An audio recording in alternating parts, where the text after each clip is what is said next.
muy bien, ahí está, tenemos la mesa completa, me siento Mirta Legrand. No, Dios me libre y guarde. A mi izquierda, siempre a la izquierda. No, a veces le toca estar a la derecha. No, digo, físicamente no ubicada. Esto, a la izquierda, Mariana, ¿cómo va? Todo bien, perfecto. Saludo a todos los oyentes, llámenos, participen. Y diga el teléfono, si no. Sí, participen, opinen, todo lo que quieran. Llamen al 4225-5951. 4225-5951. ¿Qué? ¿Vino con machete? ¿Qué es eso? Sí, porque acá tenemos invitados y yo me leí todo como buena alumna para hacer preguntitas. Bueno, presenta a nuestro invitado. Bueno, está con nosotros el compañero Agustín Valladares, del Movimiento Evita, que nos acompaña junto con Graciela y nos va a contar un poco sobre el primer tema de agenda que ingresó en el Consejo, que tiene que ver con un proyecto que se llama Gestión Integral de Residuos Urbanos Sólidos. Muy bien. ¿Cómo va, Agustín? ¿Qué tal? Muy bien, muy contento por estar acá nuevamente. Muchas gracias por la invitación. No, gracias a vos por venir. ¿Cómo te trató la lluvia? La lluvia nos trató mal como a la mayoría de los vecinos del conurbano profundo, ¿no? Y ni que hablar del distrito de Lanús. Sí. La verdad es que ya desde hace un tiempo nosotros venimos planteando la necesidad de poder tener políticas y ahora políticas que vayan direccionadas. A ver, vamos a ir tratando de mejorar el micrófono porque hay algunos problemitas. Sí, digamos que la tormenta interminable que hubo el sábado, mientras todos los medios de comunicación estaban preocupados en el River Boca y mirando a ver si la cancha estaba bien o mal, a los vecinos se le complicó muchísimo porque muchos barrios anegados, árboles caídos, evacuados. Sí, tal cual. La verdad es que es la historia de siempre. Yo cuando hablo con mis compañeros, cuando está por llover, acuden o apelan a la verdad que es muy triste, ¿no? Porque plantean, bueno, recemos que no llueva tanto porque sabemos lo que va a pasar, lo que viene después. Es producto de algo que es evidente, ¿no? Cuando no hay una planificación seria de políticas públicas vinculadas a un plan maestro hidráulico para Lanús, estas cosas suceden.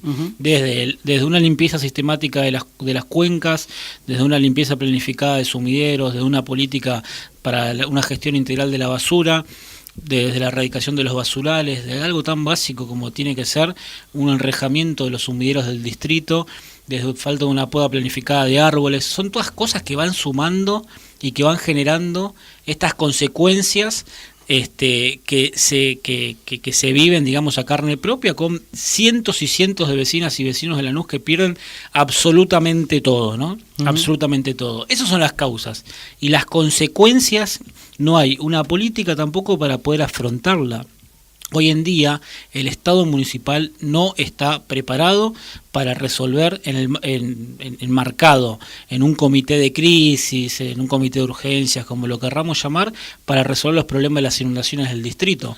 A ver, desde algunos sectores de la oposición y también algunos sectores gremiales se denunció, no sé si la palabra es denunció, pero bueno, se refirió que el intendente no quiso contar con ellos en el comité de crisis, ¿no? Por ejemplo, lo tenemos a Edgardo de Petri, tenemos también a la CTA que dijo, nosotros ofrecimos recursos, ofrecimos ayuda y el municipio no las aceptó. Algo más grave incluso que las organizaciones políticas, a los bomberos voluntarios.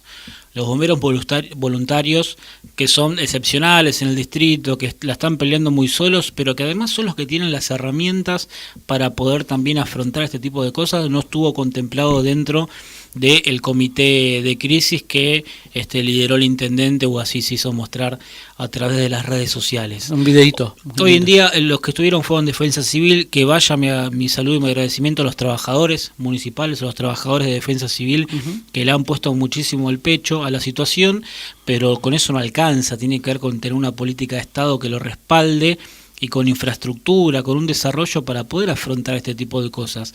Nosotros sabemos que mínimamente por año, una vez por año, hay un temporal de estas características. Hay que prevenirlo y cuando sucede hay que tener herramientas para poder afrontarlo. ¿Hay un protocolo ya de actuación o es algo improvisado lo que se está haciendo? Si lo hay, nosotros no lo conocemos. Si lo hay, nosotros no somos la parte de la discusión. Y ahí sí tienen que ver las organizaciones sociales y políticas. La organización a la que pertenezco, por ejemplo, tenemos un desarrollo territorial en 16 barrios populares del distrito. Imagínense si nosotros no podríamos ser de ayuda en el marco de un comité de crisis frente a esta situación. Tampoco fuimos convocados. Tampoco fuimos convocados. Me parece importante, y este sí es el rol de la oposición política, porque nosotros no tenemos que abonar a la precarización de la política, a la cual nos está empujando también Cambiemos con la victoria de la antipolítica y deslegitimar y precarizar la política. La respuesta, yo estoy muy cansado de discusiones que tengo con los compañeros. Nosotros no tenemos que nuestro trabajo frente a los temporales no tiene que ser únicamente asistir a la familia, pedir colchones, pedir ropa usada, pedir frazada. Vos decís, no quedarnos en el asistencialismo. El rol de la oposición política tiene que ser discutir cuál va a ser el plan maestro hidráulico para Lanús para que no se para resolver definitivamente el problema de las inundaciones y discutirlo también en el presupuesto. Por ejemplo, ahora llegó el presupuesto 2019 a los concejales del distrito. Me parecería importante también que los concejales de la oposición, mis compañeros concejales de la oposición, tengan una visión más participativa de lo que es el presupuesto, ¿no? Que podemos construir asambleas, que podemos recorrer los barrios, que hablemos con los vecinos y con las vecinas de qué se trata el presupuesto que está impulsando el intendente y en función de eso tener una postura con más densidad y con más énfasis, ¿no? Que el rechazo, si lo que se va a hacer es rechazar el presupuesto, que ese rechazo sea con fundamentos, pero sobre todo con la legitimidad de la gente. Y para eso hay que trabajarlo, hay que militarlo. Me parece que ese tiene que ser el rol en este caso del cuerpo legislativo. Y para terminar el concepto, la oposición política tenemos que poder avanzar en un proyecto de un plan maestro hidráulico para Lanús, de un redireccionamiento de obras. Muchas obras que se hicieron fueron también causas de los problemas de las inundaciones, porque había barrios en los cuales no se inundaban y hoy en día se inundan. Y después discutir un comité de crisis. A mí me están diciendo que, por ejemplo, desde Villa Jardín, que desde que se hizo el puente, muy lindo el puente que se hizo, el puente de Villa Jardín, las bajadas son pero terribles. Que es tremendo, que ahora se inunda más que antes. Tal cual. Bueno, acá en Lanús Este, en Chingolo, pasa exactamente lo mismo, con la avenida 9 de Julio, que se hizo nuevo, pero hay problemas, digamos, vinculados a las inundaciones. Era lo que decía antes, digamos, discutamos un plan maestro hidráulico. Nosotros estamos avanzando en eso, tenemos algunas iniciativas de base, algunos conceptos y nociones básicas que tiene que ver con una limpieza planificada de sumideros, con un mantenimiento de las cuencas que tenemos en el distrito, y después controlar el tema de la basura, controlar el tema también de la poda de árboles, que son en gran medida los que también pueden obstruir los canales de desagote, y después, por supuesto, tener esta cosa tan básica como un enrejamiento de sumideros. Y fundamentalmente discutir también cómo es el comité de crisis, quiénes los integramos, quiénes estamos dentro de ese comité de crisis y cómo lo trabajamos. Claro, la política debe ser incluso más allá de los partidos políticos, que esté hoy Grindetti o que esté mañana Juan Pérez, pero que ya sea un protocolo que te obligue a decir, bueno, tenemos que hacer esto, tenemos que llamar a la oposición, tenemos que llamar a los bomberos. Tal cual. ¿Entendés? Tenemos que hacer partícipe a los vecinos. Tal cual, tal cual. Insisto, el rol de la política no tiene que ser pedir donaciones, frazadas y colchones, lo cual también pone a prueba una vez más la solidaridad de nuestro pueblo, que es enorme y es lo mejor que tenemos, pero nosotros necesitamos elevar el nivel, elevar la vara y dejar de precarizar la política. Cuando digo precarizar la política me refiero a esto, ¿no? A intentar poder construir algo diferente para los problemas que padecemos nosotros, digamos, porque lo que se inundan son nuestros vecinos y nuestros compañeros. Exactamente. El proyecto ambiental tiene que ver con eso. Nosotros planteamos una problemática, vimos una problemática y no nos quedamos en la crítica. Creemos que el rol de la oposición es construir una propuesta en función de eso. Después, si el intendente o los concejales del oficialismo lo acompañan o no, es un tema de ellos y sí es un tema político, digamos, pero no de quedarnos únicamente en la denuncia y en la crítica, porque además se avecinan tiempos electorales. Estoy convencido que muchas compañeras y compañeros van a querer ocupar lugares determinantes en las elecciones. ¿Y para qué ocuparlos? Digamos, empecemos a llenar demos la batalla de las ideas, empecemos a llenar la política de densidad, de proyectos, de discusión, de ideas, porque si no es más de lo mismo. Exactamente. Bueno, a ver, vamos a repasar algunos de los... Cachito, que falta la políticamente incorrecta. Espera un momentito.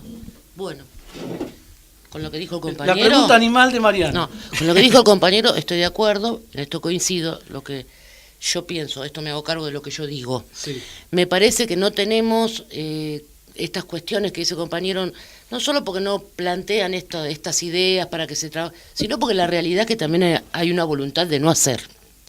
¿De parte ¿no? de? De parte de esta gestión, entonces sabemos. Entonces, me parece que va por ahí el tema. Y en relación a las consecuencias de estos temporales y estas cuestiones, tiene que ver con la gente, con todo lo que vimos acá en Lanús, con los compañeros, tiene que ver con las instituciones que tampoco pueden prestar los servicios para los que han sido contratados. Ejemplo, la escuela número 67, señores, cerrada porque el techo se les vino abajo, las paredes están electrificadas, ejemplo. IOMA, cerrado. ¿Por qué? Porque, bueno, tenían problemas de infraestructura, se les cayó un techo, también había problemas y no habían pagado la luz. Acá ¿cómo se llama? La Heidi esta, parece que no mandó para pagar. Esta. ¿No había portantes para la luz? No. La Secretaría de Asuntos Docentes tuvo que suspender un acto público.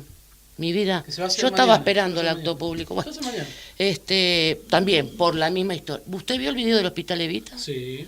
Yo pensé que estábamos... ¿No se vio la película usted, La Tormenta? ¿Cómo era esta? Yo sí tengo La Tormenta Perfecta. La Tormenta Perfecta. Bueno, el Hospital Evita parecía eso. Yo vi los baños que estaban... No, terrible, pero terrible. Así que, la verdad... El Hospital Evita se iba al baño. Sí. Yo vuelvo a hacer, hago un llamado a la solidaridad de los compañeros que forman parte de la oposición, que son oposición. Una vez más, les vuelvo a pedir, por favor, que laburemos en estas cuestiones. Y estoy de acuerdo también con el compañero Agustín cuando dice que para poder trabajar en ideas y en proyectos, hay que conocer la realidad de lo que vive la gente. Y yo, lamentablemente, debo reconocer que muchos compañeros que son concejales, por mis barrios no los veo. A ver, yo acá me voy a hacer de Fantino. Me voy a poner en el papel de Fantino y voy a decir, pará. ¿Vos me querés decir que hay concejales que no van a los barrios? No me jodan, Néstor. Bueno, ahí está. ¿Cómo me encanta? Bueno, estamos hablando yo siempre hago la cuenta, ¿no? Sí. En Lanús tenemos 41 barrios, que en realidad no es tan así, porque hay barrios que se fusionan, Sí. ¿no? Pero digamos, en términos catastrales nosotros tenemos 41 barrios. Si un concejal al menos representaría un barrio, tendríamos prácticamente un 60, un 70, un 60 y pico % de los barrios con representatividad política. Qué fácil, ¿no? Mira, Un sencillito, una boludez, diríamos. Pero a ver, hay que tener compromiso, garra, ¿no? Sí. Digo. A ver, tenemos 41 barrios. Ponele que vaya a un barrio una vez cada 2 días. Ponele. Cada barrio, no sé. No te digo todos los días. Estamos hablando de pero... su trabajo, perdón, ¿de qué estamos hablando? Es su trabajo. ¿Vos decís que le pagan? ¿Por eso además? Pero por favor, Néstor, ¿no hacemos nosotros que no ganamos un mango? Y bueno, con lo que tenemos, que a veces no tenemos ni no para se el me bondi. no se me ponga nerviosa. Bueno, entonces no me ponga nervioso usted ya me conoce. Bueno, en el Congreso se está votando en el Senado se vota hoy el presupuesto. Y uno de los que habló es el dirigente de camioneros, Pablo Moyano. Habló respecto a este presupuesto. A ver qué dijo el dirigente de camioneros, dale. Pablo Moyano, Congreso de la Nación.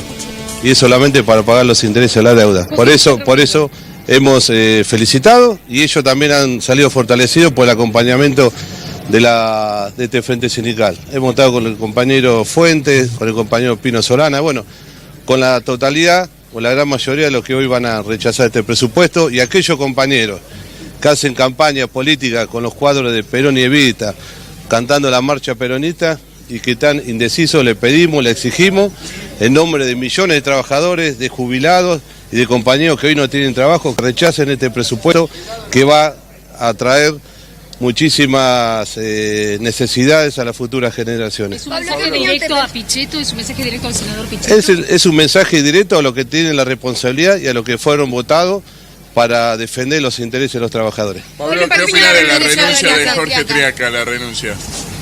Pero ya era un instrumento que no tenía sentido seguir en un puesto que hoy no representaba. Fue un instrumento del Fondo Monetario Internacional, de los empresarios, que ni bien sentó se sentó en su escritorio fue para armar la reforma laboral con gran parte de la CGT. Yo, siendo secretario gremial de la CGT, la rechacé, movilizamos en noviembre del año pasado con miles de trabajadores, precisamente acá en el Congreso, y hemos podido frenar la reforma laboral. Después este señor insistió, poniéndole techo a las paritarias, multando a organizaciones gremiales, como la nuestra, por más de 1.000 millones de pesos, a los compañeros de SUTEBA, interviniendo gremios, no oficializando conducciones gremiales que habían sido elegidas por sus trabajadores. Y bueno, va a quedar como el peor, seguido de su padre, el peor ministro de Trabajo de la historia de nuestro país. ¿Ustedes creen que con un cambio de nombre cambiarían las cosas, la relación entre el sindicato y el gobierno? Triaca, como decía Pablo, ha sido un instrumento de política. Acá lo que hay que cambiar son las políticas, y las políticas las ejecuta el presidente de la Nación, y sus ministros lo único que hacen es recibir las órdenes y ejecutarlas. Triaca ha sido una triste circunstancia, como le explicaba Pablo recién, que ha terminado su mandato como fue toda su gestión. Termina yéndose ni siquiera como ministro, sino como secretario, degradado. ¿Y cómo analiza la continuidad de la Secretaría de Trabajo? Sí, creemos que el gobierno va a insistir, y es lo que nosotros hemos reclamado desde el Frente Sindical, que nuestros compañeros de la CGT, el Consejo Directivo, deberían continuar con la medida de fuerza, porque de los 14 puntos que se expresaron el 25 de septiembre solamente ha habido una respuesta, y parcial, mínima e insuficiente, como es un bono. El resto de los temas, incluido la reforma laboral, siguen absolutamente vigentes en el ideario de este gobierno. ¿Podría haber una medida de fuerza antes de fin de año del sector más combativo de la dirigencia sindical? Nosotros le hemos propuesto al Consejo Directivo de la CGT que convoque en forma inmediata al plenario de secretarios generales, al confederal, para discutir la continuidad del plan de lucha, porque entendemos que tiene que continuar. La situación de muchos hogares argentinos no es la mejor, y particularmente vemos un fin de año con un nivel de conflictividad grande, más aún cuando este supuesto bono, que no lo van a cobrar muchos trabajadores, excluye particularmente a quienes más lo necesitaban, que eran particularmente nuestros jubilados, los compañeros de los...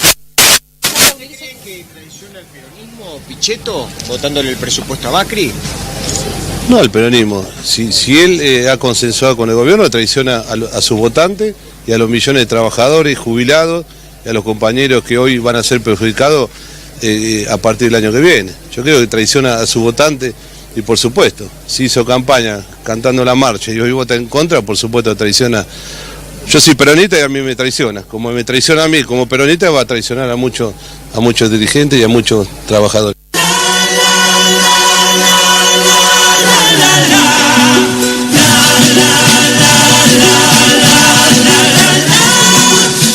Nos salimos de la vaina por hablar del tema ambiental, y ya vamos a seguir hablando del tema ambiental, pero quiero que nos metamos un minutito en este tema del presupuesto 2019 del Senado. Déjese joder. Pero, a ver, el presupuesto 2019 nacional viene del FMI, es ajuste. El provincial es ajuste. Es obvio. El municipal, ¿es ajuste también? ¿Y a usted le cabe alguna duda, mi querido? No sé, yo bueno, pregunto. Claro, es igual. ¿Es igual? Es la misma, pero con distinto. ¿Es como un amarillo más tenue? Sí. No, este es un amarillo fuerte. ¿Amarillo fuerte? Igual, obviamente. Sí. ¿Cómo? A ver, Agustín, el tema del presupuesto. Uno escucha a veces a algún economista y como que da la sensación de que es un tema de economista, de técnicos. ¿Cómo le podemos explicar a la gente que esto va a tener incidencia en su vida cotidiana? Bueno, el presupuesto no es la síntesis de lo que determina cuánta guita se pone en cada sector, y en función de ese sector qué política pública desarrolla o se determina, ¿no? Nosotros lo hemos escuchado, lo escuchamos constantemente, los que están del otro lado de la radio también.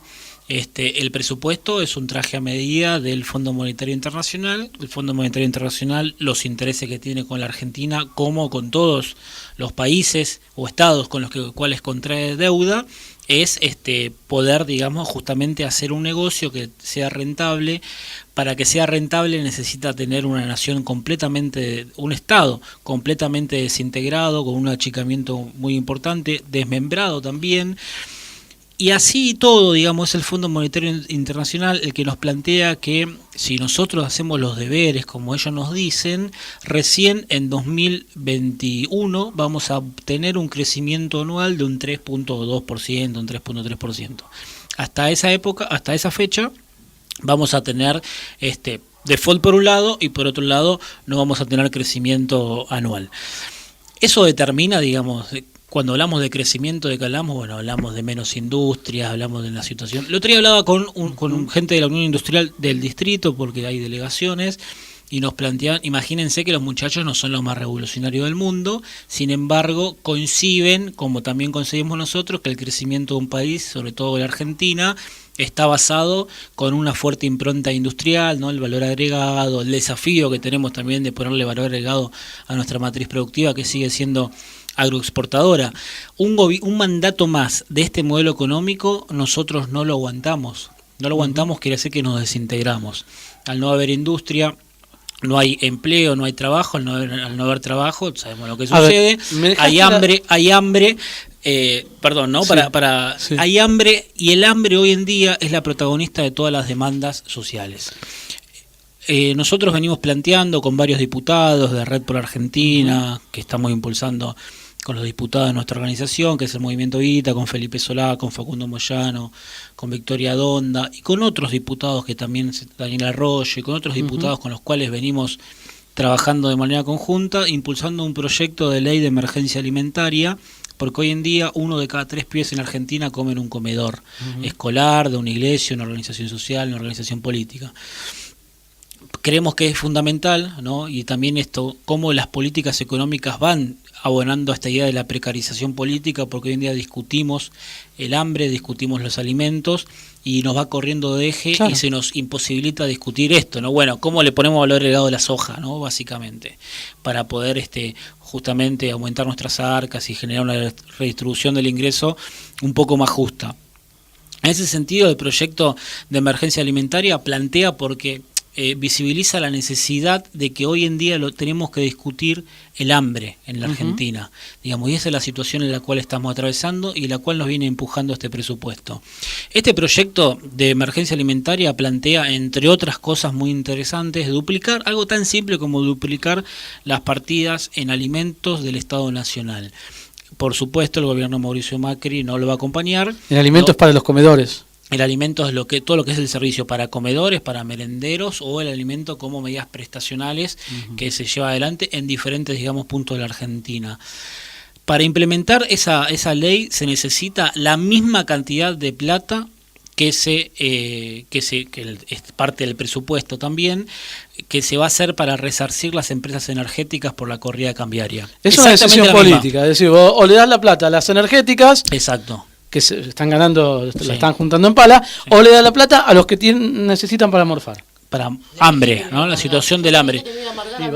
Eso, y después, por otro lado, nosotros en diciembre, por la proyección que tenemos, que nada, diciembre lo tenemos pasado mañana, vamos a tener una deuda del 107% del PBI. Es decir, que la deuda vale más que la Argentina en diciembre. El PBI, los recursos de un país en un año. Ni siquiera vamos a poder pagar la deuda con los recursos de nuestro país, ¿entiende?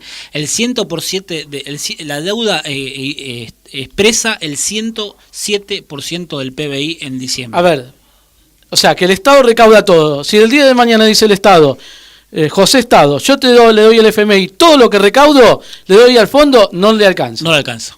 Esa es la situación de deuda. El presupuesto está pensado justamente en eso, en empezar a pagar una deuda que el Estado Nacional contrajo, no, ni siquiera por una cuestión subsidiaria, para un plan social, para un alimento, ni que hablar para mejorar o construir escuelas, hospitales, no, para pagar la deuda a este grupo, digamos, de personas que ni siquiera ponen la plata en Argentina, que se fugan los dólares, que no generan trabajo y en consecuencia... ¿Y antes cuánto era, para tener una dimensión? La deuda argentina, ¿cuánto era del PBI? Yo para tener una dimensión de lo que estamos hablando, ahora va a llegar a un 107%, ¿antes cuánto era? No, la deuda, primero que la contracción de la deuda que nosotros empezamos a tener fue con el gobierno de Mauricio Macri, porque la verdad que algo se hizo bien el gobierno del kirchnerismo, fue poder saldar la deuda con el FMI. Sí. Después nos quedaron algunas deudas con el Club de París, con algunos otros organismos internacionales.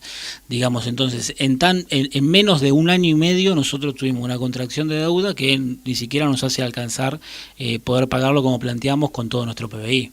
A ver, esto para que se ponga un poco... Fue prácticamente la noche a la mañana, nosotros lo estamos viendo, ¿no? Mauricio Macri planteaba acordó, de la noche a la mañana, ni siquiera por conferencia, por cadena nacional, ¿no? Una conferencia de prensa, volvemos al fondo. Ni siquiera sabíamos qué. A los días empezamos a conocer los montos, después va y renegocia otra partida. Con participación casi nula del Congreso. No, Totalmente. El Congreso... Lo único que... El Congreso, pero, a ver, en una época se decía que para tomar deuda vos necesitabas la aprobación del Congreso. Bueno. Nunca tuvo la aprobación del Congreso. Tuvo la aprobación para el pago de los buitres, que también habría que charlar un rato. Pero después, lo que tiene que ver con la deuda, toda esta que lo tomó, nunca tuvo participación en el Congreso. No. Habíamos logrado la libertad. Ahora estamos de vuelta con la consigna de los 70, patria sí, colonia no. Patria sí, Fondo Monetario no. Tengo un audio de 1 minutito. Y es para que Mariana se caliente un ratito. Es de 1 minuto nada más. A confesión de prueba, confesión de parte, relevo de pruebas. Dice el ministro de Economía, este es el ajuste más importante y nunca se llevó a cabo, salvo, nunca ningún gobierno que trató de hacer un ajuste así llegó a terminar su mandato. Pero no lo digo yo, lo dice el ex empleado de Clarín, lo dice Duhovne.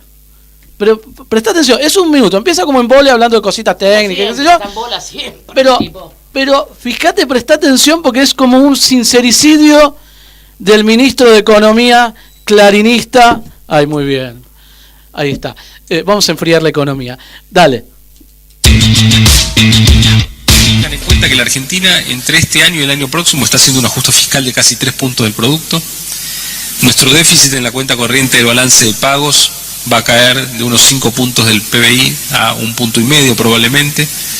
O sea, un ajuste externo de casi 3,5 puntos del PBI. El tipo de cambio real ha mostrado un ajuste entre el peor momento de apreciación del peso y los últimos meses de casi 40 puntos porcentuales. Esto nunca se había hecho en la Argentina sin que caiga el gobierno. Esto nunca se había hecho en la Argentina sin que caiga el gobierno. Nunca se había hecho un ajuste de esta magnitud.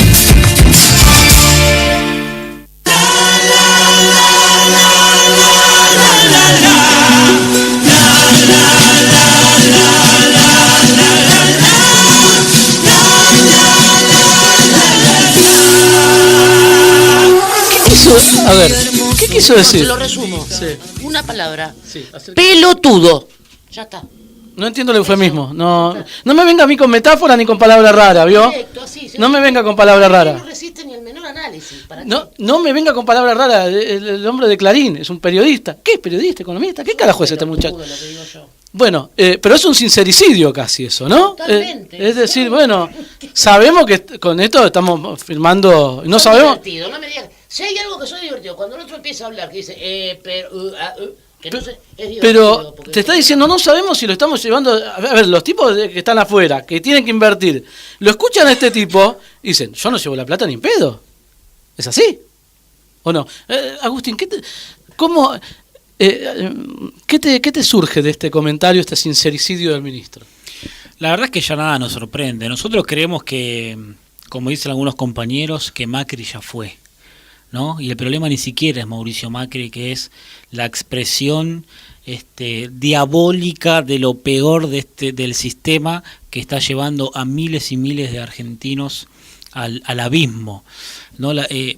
Cambiemos muchos, quizás es semántica la discusión, ¿no? Yo no creo que sea justo el presupuesto. De primera instancia, la Alianza Cambiemos no vino acá a hacer un ajuste, vino a hacer una transferencia de recursos. Bien, que es muy diferente, ¿no? Que exacto, es sacar la guita abajo, sacar la guita en el medio y poner la guita en un puñado de personas, un puñado de vivos que, como decíamos antes, que ni siquiera reinvierten la plata de Argentina, sino que se la llevan a cualquier otro lado, muchos de ellos paraísos fiscales. Bueno, en la NUS tenemos sobrados ejemplos, ¿no?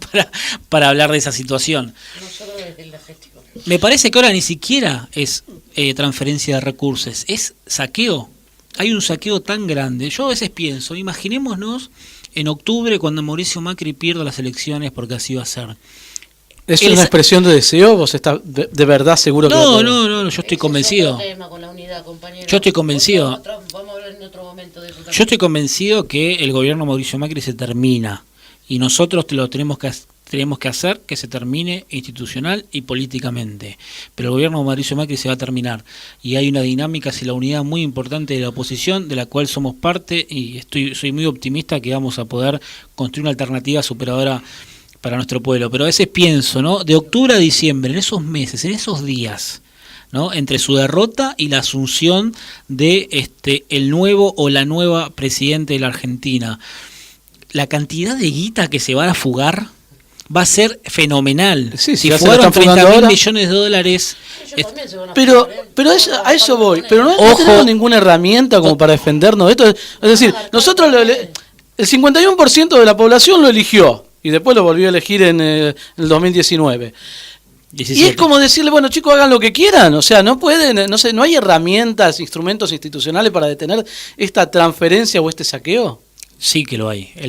De hecho, por ejemplo, en la Cámara de Diputados, si vos juntás todo el arco opositor, somos amplia mayoría en la Alianza Cambiemos.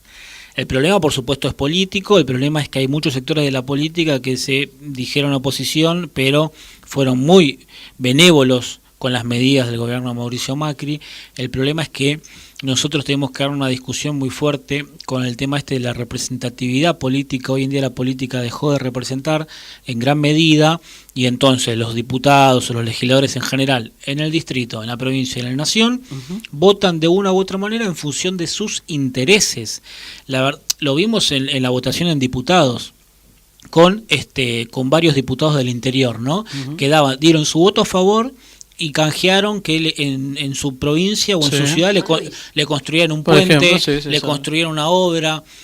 Digo, esa es la discusión que tenemos que dar, ¿no? La idea de conjunto, la idea de un país federal y de conjunto, de no conseguir, bueno, me salvo la propia, cuido mi quinta, reelijo mi provincia, reelijo mi ciudad. Y eso tiene que ver, digamos, con una cuestión política de fondo. Creo que hay que avanzar fuertemente a una conducción con una idea, conducción política, no de hombres o de mujeres, con una idea de federalismo, con una idea de nación, ¿no? Con una idea de que somos todo lo mismo. Bueno, hasta que lleguemos a eso, falta un largo recorrido, va a depender también de nosotros, ¿no? La celeridad que le pongamos. Claro. De la humildad, ¿no es cierto? Un poquito, digo, ¿no? De la humildad, de empezar a... los egos, muchachos. Y de juntarnos. La necesidad por la que está pasando el pueblo y que esta porquería se tiene que ir. Claro, porque todo el mundo habla de unidad, pero yo veo que... no, pero si viene yo no voy, ¿eh? No, si viene yo no voy. No, me acuerdo que me miró mal. Estamos como medio jodidos. El enemigo es un enemigo común. Sí. Eso tiene que estar claro. ¿Está claro eso? Después vamos a discutir, no importa. Pero la unidad tenemos que estar todos juntos porque es el enemigo común. La unidad tiene que ser política. Yo creo que es mucho más fácil ganarle a Mauricio Macri que reconstruir la Argentina después de Mauricio Macri. Totalmente. Y nosotros no solo tenemos que decir, nos juntamos, esto es una discusión que tengo con varios dirigentes del distrito, la cual a mí me invitan a muchos lados porque... es como que el rédito de la político y que la unidad es sinónimo de una foto. Claro. Y la unidad no es sinónimo de una foto. Y ojo con el concepto de unidad, porque si unidad es amontonamiento de diferentes expresiones políticas y no vamos al hueso, que es cambiar con esa lógica política, cultural y de la representatividad política, ¿no? Porque si nosotros nos mentimos entre nosotros, nos cerramos una oficina, 4, 5, 10 dirigentes y nos repartimos los cargos, eso no es unidad. Eso es un amontonamiento que no se va a reflejar en una victoria electoral y mucho menos una victoria política, porque eso no resuelve nada. Hoy en día lo que tenemos que resolver, voy a lo llano, en Lanús, por ejemplo, es que el comerciante del almacenero acá enfrente, la vecina al lado, sepa que hay una herramienta que lo represente y lo cual es parte, y esa herramienta tiene que ser una expresión política que tenemos que construir en conjunto. Y ahí aparece algo, un fantasma muy grande que está caminando por la región, por Latinoamérica, que es la idea, hay un tercio de la sociedad que plantea o que ve como horizonte de opción política la idea de la antipolítica. Está apareciendo la idea de la antipolítica, o es la fiel expresión de Bolsonaro. Mauricio Macri tuvo que ver también con eso, Donald Trump tuvo que ver con eso. La realidad es que también nosotros tenemos que hacer la autocrítica. En 30 años, más de 30 años de democracia en la Argentina, la clase política no resolvió los problemas estructurales de la Argentina. Pero hay autocrítica, yo no veo. Háblele al micrófono, que Bueno, esto de radio, porque si no después la operadora me reta después. Yo digo, le preguntaba al compañero, digo, si realmente sucede eso, pues la verdad es que no, viste, no. Yo creo que es un proceso. Me parece que lo iniciamos y Falta somos muchos. Porque a mí me han pasado, por ejemplo, entre compañeros, hacer autocrítica. Por supuesto que yo no puedo negar que la gestión de Néstor y Cristina fueron los mejores 12 años de mi vida, por lo menos de la mía, después de haber vivido otros años, ¿no? Con Perón. Pero digo, y hay cosas que se hicieron mal. Y yo en el grupo, entre compañeros, uno a veces, mirá, a mí me parecía que por ahí, esto por ahí se tendría que haber hecho así. Y vos, pero no, pero el auto... Y te sacaban corriendo. Digo, ¿cómo construís vos algo si no es con la crítica? Vos tenés que construir a partir de ahí también, porque si no, Mirá, no escuchás y repetís la misma cosa siempre. Yo, una militante común, militante así de barrio, me dice, mirá, Néstor, estoy cansado de ir a la básica y de hablar nada más de lo linda que es Cristina o de lo bien que habló. Quiero que empezamos a debatir otras cosas. Y me lo dijo una militante que me parece que fue como la expresión de mucha gente más que por ahí no, en ese momento no estaba, algunos no se atrevían a decirlo. Y hay un montón de cosas que desde el campo popular le tenemos demasiado resquemor o somos demasiada tibieza para poder afrontarlo, y es un problema que sufrimos todos, ¿no? El gobierno de Néstor Cristina existieron, digamos, varias dificultades, muchas de ellas vinculadas, por ejemplo, o por lo menos era como nuestro blanco fácil, el problema de la inflación, que era un problema que nosotros, la verdad que no se podía resolver, el problema también de la dolarización y el problema de la inseguridad. Y los que viven la inseguridad, los que más sufren la inseguridad, son los que menos tienen. Yo siempre digo, en los pasillos de la villa no hay cámaras de seguridad, ni hay un policía local parado. Digo, es un tema que nos afecta también a nosotros. Nosotros tenemos que discutirlo, porque si no, las recetas para resolverlo van a ser recetas punitivas, claro, recetas represivas. Nosotros sabemos que es con inclusión, que es con justicia social, que es con trabajo, que es con empleo, que es democratizándola, pero discutámoslo, hablemos de ese tema, hablemoslo. Y por supuesto los temas vinculados a la economía. La verdad es que nosotros no podemos seguir apostando a una política subsidiaria, eso tiene que ser una transición. Si no avanzamos en una reforma seria de la matriz productiva en la Argentina, que eso es tocar intereses concentrados de la histórica oligarquía argentina, no vamos a resolver los niveles de igualdad hoy en día en nuestro país. Ni que hablar con este neocapitalismo que cada vez se tecnologiza más, deja más gente afuera. Y nosotros, ¿cómo llegamos a la idea del pleno empleo en la Argentina si hoy en día hay 4 millones de trabajadoras y trabajadores que son su propio patrón, que son los trabajadores de la economía popular? ¿Desde dónde digamos lo acobijamos? ¿Cuál es esos 4 millones de laburantes en nuestro proyecto para el 2019, nuestro proyecto político? ¿En qué rol están? ¿En qué lugar están? ¿Qué política vamos a tener con el campo? ¿Qué política de valor agregado vamos a tener al campo? Y así, digamos, podemos tocar un montón de aristas. Los temas, el punteo de cosas que tenemos que empezar a debatir con vistas a un próximo gobierno que sea nacional y popular. Yo veo que tiene una lista de ahí de preguntitas. Acá usted al compañero me lo corrió de eje y está buenísimo todo lo que hablamos. Pero aparte de amargarme con todo eso, yo lo que quiero es escuchar al compañero hablar de su proyecto, que me parece absolutamente importante para todos los lanucenses. Así que no me lo corra de eje. Hablemos de... La preguntita parece que fue un examen que le está tomando. No, porque yo soy una ignorante total en el tema, por eso quiero que el compañero me ilustre. Con el tema de, volvemos a decir, el proyecto que presentó, que se llama Gestión Integral de Residuos Urbanos Sólidos, ¿no?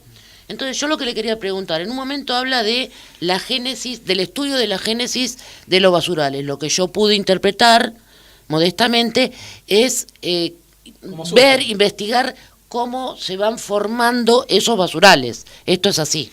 Tal cual. Hoy en día, en nuestro distrito, por ejemplo, la política que se emplea o la acción que se emplea para resolver el problema de los basurales específicamente es, de vez en cuando, en el mejor de los casos asiduamente, erradicarlos, levantarlos y limpiarlos. Atacamos siempre la consecuencia.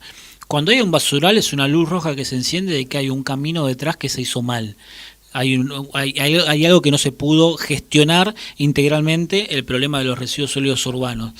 Nosotros planteamos una agenda ambiental, el capítulo 1, lo voy a recontra sintetizar porque saben que el proyecto es muy largo, nos parece muy importante. Sí, pero los invitamos a leerlo a todos, Sí, después me decís dónde pueden encontrarlo. Dale, sí, por supuesto. Nosotros lo entendemos primero como una política sociosanitaria y después como una política también vinculada a la generación de empleo y la economía circular. Sociosanitaria porque entre el 20 y el 25% de los pacientes que se atienden en las unidades sanitarias o centros de salud del distrito padecen enfermedades vinculadas a los problemas ambientales. Desde basurales que contaminan, desde falta de obra pública porque tenemos zanjas y desagües abiertos en nuestro distrito, sobre todo en los barrios más humildes, desde basurales, desde empresas contaminantes, etcétera. Nosotros desde ahí, es decir, que 10 pacientes, entre 2 y 3 pacientes, ¿no? En términos médicos, padecen una enfermedad por un problema ambiental. Eso para nosotros es fundamental poder desarrollar una política en ese sentido. Después en Lanús producimos diariamente entre 450 y 455 toneladas de basura. Para usted que dice que no se produce nada. Tal cual.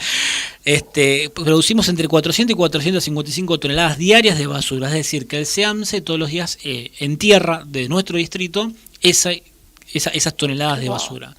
El SEAMSE paga $65, se le paga al SEAMSE $65 por tonelada de basura. El 30% de la basura se puede reciclar. Acá en la China y en cualquier parte del mundo, el 30%.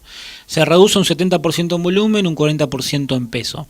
Si nosotros empezamos a reducir la basura a través de separar el origen, lo que se puede reciclar y lo que no se puede reciclar, no solo que vamos a reducir la basura, no solo que vamos a dejar de pagar tanta plata para que la entierren, y esa plata la ponemos abajo en los recuperadores urbanos, en los cartoneros, en los que viven de eso, sino que además al reducir los basurales, al reducir la basura, reducimos los problemas vinculados a los pacientes, a las enfermedades y también los diferentes daños colaterales que trae, como son el problema de las inundaciones, la suciedad, etcétera.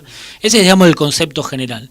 En todo eso, el recorrido es largo, la política de Lanús nunca lo adoptó como un tema primordial, si bien, por ejemplo, en la plataforma electoral del actual intendente Grindetti lo tomó como algo que lo iba a desarrollar, nunca lo desarrolló. El 25% del presupuesto municipal está destinado a la basura. 25%. ¿Dónde está esa guita? Porque ¿a dónde la ponen, viejo? ¿El 25% del presupuesto? Es un montón de plata. Yo no tengo ni de dónde tirar la basura en la cuadra de casa. Tenés que poner el canastito. El presupuesto que está en ejercicio del 2018, que es de 4.200 millones de pesos, casi el que entra ahora a debatirse es de 5.300 millones de pesos para Lanús. De esos 4.200 millones de pesos, 900 millones se le paga a Covelia.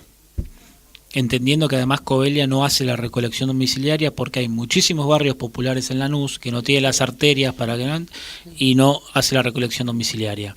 Y después hay alrededor de en realidad, para ser preciso, 272 millones de pesos que están destinados a servicios ambientales. Díganme ustedes, nosotros, que somos vecinos del distrito, ¿qué política ambiental vimos en ese sentido? Ninguna. Un pomo.